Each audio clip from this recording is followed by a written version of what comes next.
Содан жиында арақ жайлы айтып жатсақ, бір әжептәуір қария, Мұхаммед пайғамбар да арақ ішкен ғой дейді да. Ағайындар, бір дастархандас болған сияқты да. Ағайындар, пайғамбар саллаллаху алейхи вассаламға жала жабудың алдын ол кісінің тарихына қарап көріңізші. Bir қызығын қараңыз. Меккеліктерді таудан келіп, балдарын емізуге алып кететін болған. Пайғамбар саллаллаху алейхи вассалам туылған кезінде Бану Саад қауымы келеді ғой.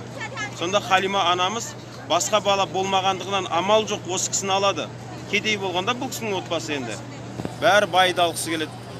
Амал жоқ алған, бірақ сол кісі айтады, бұл баланың қасиетін мен бұлай байқадым дейді. Түнде жатар кезінде емізген ғой. Сол омырауын берген кезде ембей қойған пайғамбар саллаллаху алейхи вассалам. Пайғамбар саллаллаху алейхи вассалам жаңадан туылған кезінде сол емшектен сүт ембеген да. Оң омырауымды бердім, емді дейді. Өзінің балама сол жағынан еміздім дейді да.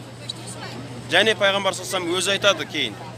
Мен 2 рет жаңағы ойын сауыққа, қызыққа бардым дейді. Тойгершілікті енді. Бардым дейді көруге. Алла тағала екеуінде де мені ұйықтатып тастады дейді да. Қызық көре алмаған. Пайғамбар саллаллаху алейхи вассалам керек десеңіз андай ойын сауықтың арасында болмаған да.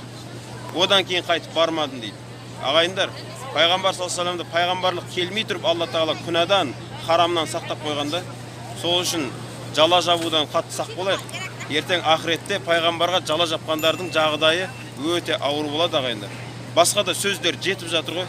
Неміз бар пайғамбар саллаллаху алейхи вассаламға жала жабу.